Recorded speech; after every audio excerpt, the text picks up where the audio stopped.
सीताराम, सभी को स्वागत है आपका चैनल ईसीजी लर्नोलॉजी के अंदर। आज अपन बात करने वाले हैं यूवेव के बारे में। ठीक है, यूवेव की एबनॉर्मलिटीज के बारे में आज अपन पढ़ेंगे। तो क्या होती है यूवेव की एबनॉर्मलिटीज? मेनली यूवेव की एबनॉर्मलिटीज दो होती है, प्रोमिनेंट यूवेव एंड इन्वर्टेड यूवेव। ठीक है, इससे पढ़ने से पहले अपन को नॉर्मल यूवेव के बारे में पढ़ना है कि नॉर्मल यूवेव बनती क्यों है। देखिए, ईसीजी में आपने देखा है P, Q R S and T. T के बाद में एक छोटा सा पॉजिटिव डिफ्लेक्शन होता है जिसको अपन क्या कहते हैं, यूवेव।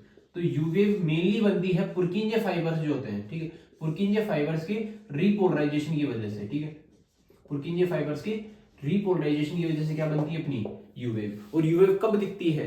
जब अपनी हार्ट रेट जो हो वो क्या हो, स्लो हो। कहने का मतलब जब पेशेंट के क्या हो, ब्रेडिकार्डिया। ब्रेडिकार्डिया मतलब हार्ट रेट कितनी 60 से कम होती है, तब अपन क्या बोलते हैं उसको, ब्रेडिकार्डिया। तो मेनली यूवेव कब दिखती है? जब पेशेंट के ब्रेडिकार्डिया हो। और ब्रेडिकार्डिया होगा तो क्या होगा, देखिए समझिए भाई। एट्रिया ने कॉन्ट्रैक्शन किया, वेंट्रिकल ने कॉन्ट्रैक्शन किया एंड देन वेंट्रिकल ने रिलैक्सेशन किया, तो P Q R S T बना। उसके बाद में अगर वापस एट्रिया कॉन्ट्रैक्शन करेगा तो वापस पी, फिर क्यू आर एस, फिर टी, फिर पी, फिर क्यू आर एस, फिर टी। ठीक है, पर यहाँ पे क्या हो रहा है, यहाँ पे आपको समझना है। एट्रिया ने कॉन्ट्रैक्शन किया, वेंट्रिकल ने कॉन्ट्रैक्शन किया और वेंट्रिकल ने रिलैक्सेशन किया, तो P Q R S T बनी। उसके बाद में हार्ट जो हार्ट है थोड़ा टाइम ले रहा है, रिलैक्स होने में थोड़ा टाइम ले रहा है। तो यहां पे क्या हुआ, एक क्यूआरएस कॉम्प्लेक्स, एक बीट दूसरी बीट, इन दोनों बीट के बीच में जो है टाइम बच गया। इस टाइम पे क्या होता है, मतलब जब एक्टिविटी जो है हार्ट की इलेक्ट्रिकल एक्टिविटी थोड़ी सी लेट हो जाती है, डिले हो जाती है, जो बीच का जो ड्यूरेशन है वो थोड़ा बढ़ जाता है। ठीक है, तो इस ड्यूरेशन बढ़ने के टाइम पे क्या होता है, आपको एक पॉजिटिव डिफ्लेक्शन देखने को मिलता है, उसको अपन क्या बोलते हैं, यू वेव। वो क्यों, ऐसे समझिए, ये अपना हार्ट है, ऐसे नोड से इलेक्ट्रिकल एक्टिविटी एट्रिया के अंदर गई, अपनी पी वेव बनी। देन उसके बाद में वेंट्रिकल के अंदर गई, क्यूआरएस बना, और वेंट्रिकल ने क्या किया, रिलैक्स किया तो टी वेव बनी। पर जो पुरकिंजे फाइबर्स है, ठीक है, वो थोड़ा सा लेट रिलैक्स होते हैं। ठीक है, वो क्या थोड़ा सा लेट रिपोलराइज होते हैं, और लेट रिपोलराइज होने की वजह से क्या होता है, टी के बाद में अपन को क्या देखने को मिलती है, यूवे देखने को मिलती है। जब हार्ट रेट ज्यादा रहती है तो यूवे देखने को नहीं मिलती, पर हार्ट रेट जब स्लो रहती है तो यूवे अपन को मेनली देखने को मिलती है। ठीक है, तो यहां समझना है कि अपनी यूवे क्यों बन रही है, क्योंकि पुरकिंजे फाइबर्स रिपोलराइज कर रहे हैं और हार्ट रेट क्या हो रही है उस टाइम पे, स्लो हो रही है। तो हार्ट रेट स्लो होती है उस टाइम पे मेजरली अपन यूवे देखने को मिलती है। अपन बात करते हैं दो इसके मेजर एबनॉर्मलिटीज है, कौन कौन सी, प्रोमिनेंट यूवेव एंड इनवर्टेड यूवेव। मतलब प्रोमिनेंट यूवेव का मतलब, प्रोमिनेंट यूवेव का मतलब है कि आपको यूवेव दिखे। प्रोमिनेंट का मतलब होता है प्रमुख, प्रमुख का मतलब वे आपको यूवेव दिखे पर एक अच्छी क्लियरली विजिबल यूवेव दिख रही है, मतलब आप उसको आइडेंटिफाई कर पा रहे हैं कि ये यूवेव है, तो इसको अपन क्या बोलेंगे, प्रोमिनेंट यूवेव। कहने का मतलब अगर आपको यूवेव क्लियरली विजिबल है, दिख रही है क्लियरली, तो उसको अपन क्या बोलेंगे, प्रोमिनेंट यूवेव। तो प्रोमिनेंट यूवेव देखने के कारण क्या क्या है, कब कब अपन को यूवेव देखने को मिलती है। सबसे पहला कारण है ब्रेडिकार्डिया। जैसे मैंने बताया, हार्ट रेट कम हुई, हार्ट रेट कम हुई तो जो टाइम है दोनों, एक बीट और दूसरी बीट के बीच में जो टाइम है, ड्यूरेशन है वो बढ़ गया। ड्यूरेशन बढ़ने के टाइम पे क्या होता है कि जो पुरकिंजे फाइबर से होता था लेट रिलैक्स होते हैं, लेट रिलैक्स होने के कारण अपन को ईसीजी में यूवी देखने को मिलती है। पहला कारण है ब्रेडिकार्डिया। दूसरा है सीवियर हाइपोकैलेमिया। देखो यहाँ पे बोला सीवियर हाइपोकैलेमिया, मतलब पोटेशियम की मात्रा बहुत ही ज्यादा कम हो जाए। तो पोटेशियम क्या कराता है, रिलैक्सेशन कराने का काम करता है। और पोटेशियम अगर बहुत ज्यादा कम हो जाएगा तो हार्ट रेट जो है, जो रिलैक्सेशन है वो थोड़ा सा स्लो होने लग जाएगा। जितना ज्यादा स्लो होगा तो पुरकिंजे फाइबर्स को भी रिलैक्स होने का टाइम मिल जाएगा और अपन को ईसीजी में जो है यूएफ देखने को मिल जाएगी। पर ये वाली कब होती है, जब सीवियर हाइपोकैलेमिया, मतलब पोटेशियम बहुत ही ज्यादा कम हो जाए, तब यूएफ देखने को मिलती है। नेक्स्ट अपन बात करते हैं हाइपरकैल्सीमिया। देखो, कैल्शियम की मात्रा ज्यादा होने की वजह से भी, क्यों, क्योंकि कैल्शियम जो है वो भी क्या करता है, वेंट्रिकल को रिलैक्सेशन कराने में काम करता है। ठीक है, पोटेशियम और कैल्शियम ये दोनों रेस्पॉन्सिबल है। ठीक है, तो अगर कैल्शियम की मात्रा बहुत ज्यादा हो जाएगी तो वेंट्रिकल का जो रिलैक्सेशन की जो वो है, क्या बोलते हैं उसको, ड्यूरेशन जो है वो थोड़ी डिस्टर्बेंस आ जाएगी वेंट्रिकल के रिलैक्सेशन में, और पुरकिंजे फाइबर्स के रिलैक्सेशन में थोड़ा सा डिस्टर्बेंस आ जाएगा। भाई आप समझिए, वेंट्रिकल रिलैक्स कर रहा है, किस वजह से कर रहा है, पोटेशियम और कैल्शियम की वजह से। अब कैल्शियम ज्यादा हो गया तो जिस वजह से क्या हुआ, वो किसको अफेक्ट करेगा, अपने पोटेशियम को भी इफेक्ट करेगा। तो वेंट्रिकल का जो रिलैक्सेशन है वो थोड़ा सा डिले हो जाएगा, लेट हो जाएगा। लेट होने के कारण अपन को ईसीजी में यूएफ देखने को मिल सकती है। नेक्स्ट अपन बात करते हैं हाइपोमैग्नीसीमिया। हाइपोमैग्नीसियम मतलब मैग्नीशियम की मात्रा जो है कम होने की वजह से भी, सेम चीज जैसे पोटेशियम की मात्रा कम हो रही है, तो ऐसा अगर मैग्नीशियम की मात्रा भी कम हो जिस वजह से भी यूएफ देखने को मिल सकती है। तो आपको ध्यान रखना है ब्रेडिकार्डिया, हाइपोकैलेमिया, ठीक है, हाइपरकैल्सीमिया एंड हाइपोमैग्नीसीमिया। सेम चीज हाइपोथर्मिया, हाइपोथर्मिया में क्यों, क्योंकि हाइपो यानी कम, थर्मिया यानी टेम्परेचर, टेम्परेचर की कमी की वजह से टेम्परेचर कम होगा, हार्ट रेट कम होगी, हार्ट रेट कम होगी तो मतलब ब्रेडिकार्डिया होगा, ब्रेडिकार्डिया कम होगा तो जो ड्यूरेशन है वो ज्यादा होगा, ड्यूरेशन ज्यादा होगा तो यूए देखने को मिल जाएगी। नेक्स्ट हम बात करते हैं रेज्ड इंट्राक्रैनियल प्रेशर।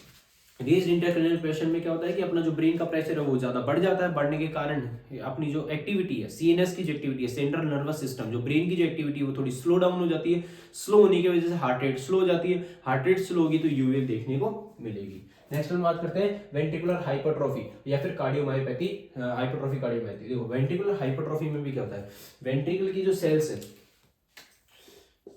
वेंट्रिकल की सेल्स है वो थोड़ी ज्यादा थिक हो जाती है, थिक होने की वजह से बहुत तेज फोर्स से कॉन्ट्रैक्शन करती है। जो कॉन्ट्रैक्शन जो होता है, जो डिपोलराइजेशन होता है वो थोड़ा फास्ट होता है और जो रिलैक्सेशन होता है थोड़ा सा स्लो हो जाता है, वो एबनॉर्मल हो जाता है थोड़ा सा, ठीक है। मतलब कॉन्ट्रैक्शन तो तेज होगा पर वेंट्रिकल का जो रिलैक्सेशन है वो थोड़ा स्लो हो जाता है, और वेंट्रिकल का रिलैक्सेशन स्लो हो जाता है तो ड्यूरेशन बढ़ जाती है। ड्यूरेशन बढ़ने के कारण ईसीजी में आपको यू वेव देखने को मिल जाती है टी वेव के जस्ट बाद में, ठीक है। तो सेम चीज वेंट्रिकुलर हाइपरट्रॉफी के अंदर और हाइपरट्रॉफी कार्डियोमायोपैथी के अंदर, मतलब ऐसी कार्डियोमायोपैथी जिसमें अपनी मायोकार्डियम लेयर जो क्या हो रही है, हाइपरट्रॉफिक हो रही है, ठीक है, थिक हो रही है।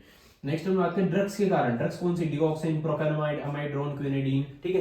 तो ये प्रोकानामाइड, अमाइड्रोन, क्विनिडीन ये सब क्या एंटी अरिथमिक ड्रग्स है। एंटी अरिथमिक ड्रग्स क्या करती है, अरिथमिया को मतलब एंटी अरिथमिक ड्रग्स क्या होती है, जो अरिथमिया को ट्रीट करे। जैसे किसी पेशेंट का अरिथमिया हो रहा है तो उसको ट्रीट करने के, उसको सही करने के लिए अपन क्या देते हैं, एंटी अरिथमिक ड्रग्स देते हैं। एंटी अरिथमिक ड्रग्स क्या करती है, हार्ट रेट को स्लो कर देती है, हार्ट रेट को स्लो करेगी, ठीक है, क्यूटी इंटरवल को प्रोलॉन्ग कर देगी।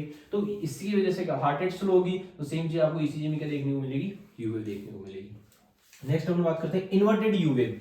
इन्वर्टेड यूवेव का मतलब अगर आपको यूवेव जो है इन्वर्टेड दिख रही है, उल्टी दिख रही है तो भी दिक्कत है, मतलब दिखे तो भी दिक्कत है, नहीं दिखे तो कोई दिक्कत नहीं है, पर अगर उल्टी दिख रही है तो भी दिक्कत है। तो पहला रीजन क्या है, मायोकार्डियल इस्कीमिया। मतलब अगर आपको यूवेव नेगेटिव दिखती है तो उसका कारण क्या है, मायोकार्डियल इस्कीमिया, ठीक है। मतलब उसके क्या है, ब्लड सप्लाई जो है प्रॉपर नहीं जा पा रही। अब सेल्स को प्रॉपर सप्लाई नहीं मिलेगी तो क्या होगा, जो कॉन्ट्रैक्शन और रिलैक्सेशन है वो डिस्टर्ब हो जाएगा, रिलैक्सेशन डिपोलराइजेशन डिस्टर्ब हो जाएगा और डिस्टर्ब होने की वजह से यूवेव नेगेटिव देखने को मिलेगी। नेक्स्ट हम बात करते हैं कोरोनरी आर्टरी डिजीज। सेम चीज, अगर कोरोनरी आर्टरी के अंदर ब्लॉक हुआ तो सप्लाई कम जाएगी, सप्लाई कम जाने की वजह से रिपोलराइजेशन डिस्टर्ब हो जाएगा, डिस्टर्ब होने की वजह से यूवेव नेगेटिव देखने को मिल सकती है। नेक्स्ट बात करते हैं वॉल्वुलर हार्ट डिजीज। अगर हार्ट के वॉल के अंदर दिक्कत आ जाए या फिर कंजेनिटल हार्ट डिजीज, कंजेनिटल मतलब जन्मजात कोई हार्ट के अंदर बीमारी हो या वॉल के अंदर कोई बीमारी हो, जिस वजह से क्या हो सकता है कि हार्ट का जो कॉन्ट्रैक्शन रिलैक्सेशन है वो डिस्टर्ब हो सकता है। क्योंकि अगर जन्मजात बीमारी होगी तो प्रॉपर कॉन्ट्रैक्शन नहीं कर पाएगा हार्ट या प्रॉपर रिलैक्सेशन नहीं कर पाएगा, नहीं करने के कारण जो है हार्ट की जो इलेक्ट्रिकल एक्टिविटी वो थोड़ी डिस्टर्ब हो जाएगी, डिस्टर्ब होने की वजह से यूवेव जो है अपन को ईसीजी में देखने को मिल जाएगी। उसके अलावा कार्डियोमायोपैथी, हार्ट की मायोकार्डियम लेयर के अंदर डिजीज होने के कारण भी यूवेव नेगेटिव देखने को मिल सकती है। उसके अलावा हाइपोथायरॉइडिज्म, हाइपोथायरॉइडिज्म में थायराइड की मात्रा कम हो जाती है, हार्ट रेट इसमें स्लो हो जाती है, मेटाबॉलिक एक्टिविटी कम हो जाती है और कम होने की वजह से जो है आपको यूवेव देखने को मिल सकती है। और कैसे देखने को मिल सकती है, इन्वर्टेड यूवेव देखने को मिल सकती है। मेजर जो कॉज है इसका वो क्या है, मायोकार्डियल इस्कीमिया, ये सबसे मेन कॉज है, ठीक है, ये इन सब में देखने को मिल सकती है। बाकी सबसे मेन क्या है, मायोकार्डियल इस्कीमिया। मतलब अगर यूवेव दिखती है और इन्वर्टेड दिखती है तो उसका कारण क्या है, मायोकार्डियल इस्कीमिया। और अगर प्रोमिनेंट, अगर यूवेव दिखती है और अच्छी यूवेव देखने को मिल रही है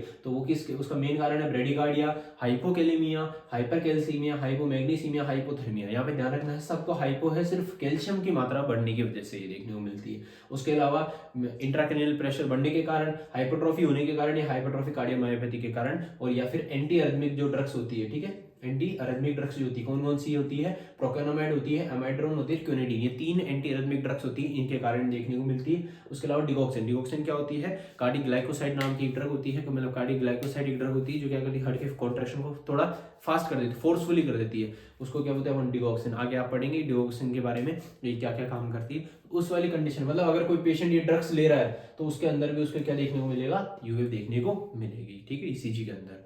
तो इस टॉपिक से रिलेटेड अगर आपको कोई भी डाउट आता है तो आप कमेंट सेक्शन में पूछ सकते हैं। Thank you for watching, follow for more content.